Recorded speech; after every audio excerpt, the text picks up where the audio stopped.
ዛሬ 3 ልጆች ገለቴ ግን ሁሉ አመት ወጣ አንድ ልጅ እንኳን የላት። ይሄ ለኔ በጣም እኔ የገለቴ ገንዘብ ጉዳይ አይደለም። ዛሬ ገለቴ እኛ 3 አመት ወይ 2 አመት ባለች ብትሆን ነው ሴት ልጅ።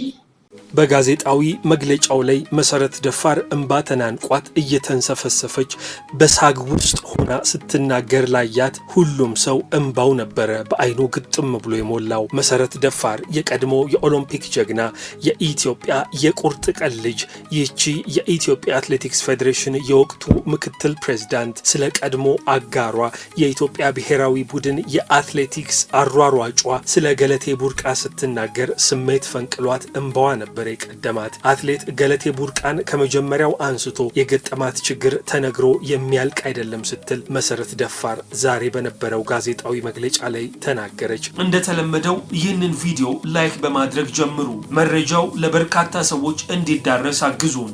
ሰብስክራይብ ያላደረጋችሁ ሰብስክራይብ በማድረግ የሸጋ ስፖርት ቤተሰብ እንድትሆኑ በአክብሮት እንጠይቃችኋለን።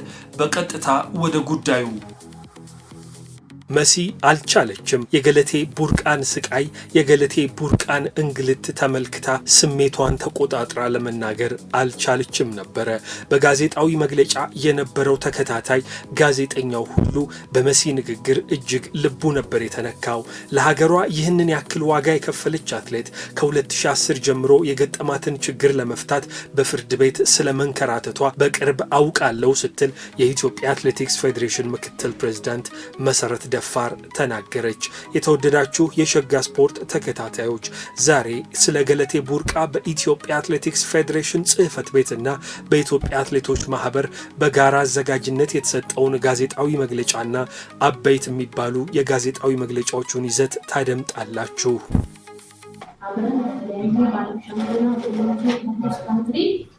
ከኛ ባስተናገሰ አገሯን አሁን ብላ በትልቅ መድረክ የተወዳደረችና ከኛም ባልተናነሰ በሀገር ውስጥም በዓለም ላይም ሽልማቶችን አግኝታ ራሷንም ሀገሯንም ለመወጥ የምትችል አትሌት እንደሆነች ማንም ሊደብቀውም አይደለም ሊባልም አይችልም። ዛሬ እንግዲህ ገለቴ ያለችበት ሁኔታ ሁላችንም በመጀመሪያ ኦሮሚያ ያባለች ሁኔታ ያደረገችውን ቃለ መጠይቅናል ትላንትና በስልጣን ላይ ተናግራለች። እንግዲህ ገለቴ ግማሽ እንኳን ተናገረች ብዬ አላምንም።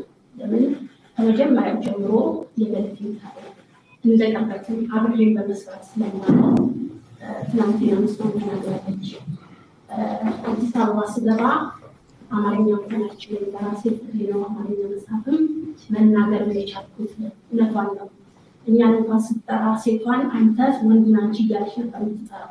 በጣም በልፋት በጥራት እዚህ ደረሰቻት ነው እንደተናገረችው። እንግዲህ እናቷ ለምነው እንዳሳደገቻት ተናገረች።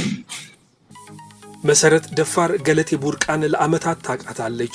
በ2 ወይንም በ3 ዓመት ታናሻችን ብትሆን እንጂ ብዙም እድሜዋ የገፋ አትሌት አይደለችም በማለት ነበር የምትናገረው። መሰረት ደፋር ስለ ጉዳዩ ስትገልጽ የኢትዮጵያ ሕግ ለዚህች የሀገር ባለውለታ ትክክለኛውን ፍትህ እንዲሰጣት እጠይቃለሁ ብላ ተማጽናለች። መንግስትም ለጉዳዩ ትኩረት እንዲሰጠው የኦሎምፒክ ሻምፒዮኗ መሰረት ደፋር ጠይቃለች። መሲ ከዚህ ባለፈ ስለ ገለቴ ቡርቃ ስትናገር እንባ ነበር የቀደማት። እኛ 2 እና 3 ልጆችን አፍርተናል። ከ2010 ጀምሮ ልጅ ለመውለድ እቅዱ ነበራት።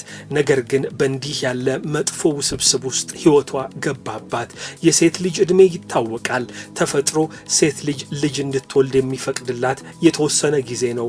እሷ ጊዜዋ አለፈባት። ገለቴ ቡርቃ እኛን ለማግኘት ትሸሸን ነበረ። እጅግ ነበር እኛን ለማግኘት የምትፈራው። እኛ ልጆቻችንን ይዘን ስንመጣ እሷ ግን ባዶ እጇን መሆኗ ያሳቅቃት ነበረ። ባለቤቷን ከተፋታች በኋላ ሌላ ሰው አፍቅራና አግብታ ልጅ ለመውለድ እንኳን እንዳትሆን አድርጋ ጊዜዋን አባከነባት በማለት ስለ ቀድሞ አትሌት ስለ ቀድሞ አጋሯ ስለ ገለቴ ቡርቃ ሐሳቧን ሰጠች። መሰረት ደፋር ስትናገር እጅግ ታሳዝናለች። ስሜት የተቀላቀለበት ነበረ። ንግግሮቿ መሃል ስለ ገለቴ ቡርቃ ብቻ አይደለም ስለ ኢትዮጵያ ሴቶች አትሌቶች ጭምርም ስትናገር ነበረ።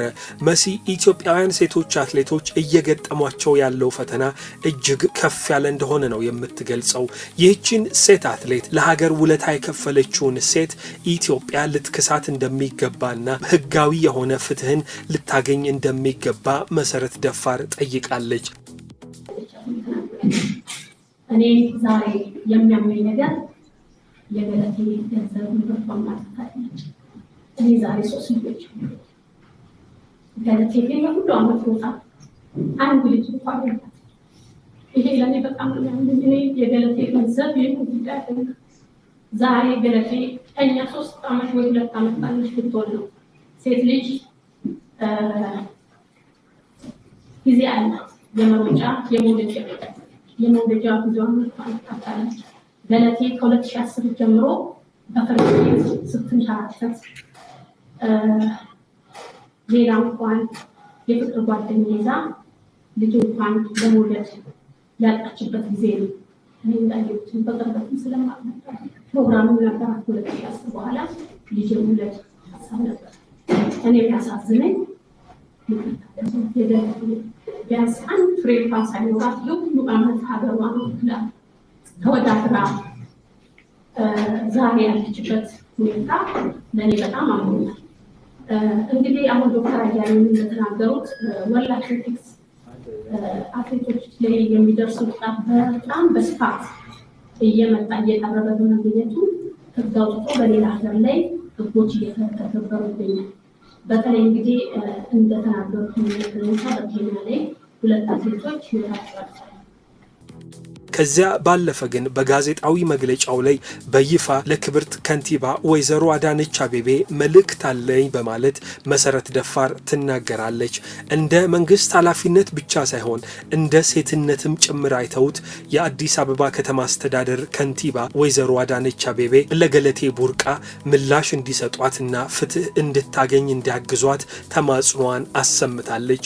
ይህንን ሁሉ ሀብቷን ይህንን ሁሉ ንብረቷን ካጣች በኋላ አሁን የቀራትን አንድ ቤቷን እንኳ ተሽጦባት ባዷን እንዳትቀር መጠለያ መውደቂያ እንዳታጣ ልናግዛት ይገባል እያለች መሰረት ደፋር ተማጽናለች። አንቺና በላይነሽ ይሄ እናንተ ላይ ደርሶ ቢሆን እንሰማችሁ ነበር ነው ያልከው። እውነት ግን ነው። ዛሬ እኔ በላይነሽ እንግዲህ ለ20 አመት ሆነን በአቅምም በብዙ ነገሮች ተደራጅተን ጊዜም ስላለን ጥሩ ሁኔታ ላይ ስላለን አትሌቱን ለማገዝ ፌደሬሽን መጥተናል። ገለቴ ግን በዛ ሁኔታ ላይ አይደለም። ገንዘቧ የለም፣ ሞራሏ የለም፣ ከኛ ሁሉ ሸሽታለች። እውነት ለመናገር እኛ ልጆች ይዘን ስንሄድ እሷ ግን በእጇ ይዛ የምትሄደው ልጆች የእህቶቿ ልጆች ነው የምታሳድገው። እናቷ በአካል ጉዳት ነበራቸው። የተሰማኝን ነገር ለመናገር በጣም ቃላት ያጥረኛል። እንግዲህ ለገለቴ እንደ ሴትነቴም ከመጨረሻው ከጎኗ እንደምቆም በዚህ አጋጣሚ እንደው ክብር አዳነች አቤቤ የገለቴን እንድታይልን ቢያንስ እቺ የምትኖርባትን ቤት እንድታተርፍላት መልዕክት ማስተላለፍ ቢያንስ እችን ቤት እንደ ሴት ነው ቢያንስ መኖሪያው ገለቴ አሁን የመለጥ አቅማል የመስራት በደረሰባት ጉዳይ ከውጭው እንኳን በዚህ መሀል እንኳን የካናዳ ላይ ተደጋጋሚ አሸንፋት እየደረሰባት ስለዚህ እኔ እንግዲህ እንደ ሴት መጨረሻው ድረስ ገለቴ ጋር ቆሜ ቢያንስ ሌላው ቢቀር ጎዳና እንዳትወጣ የቀራት መኖሪያ ቤት መንግስት በተለይ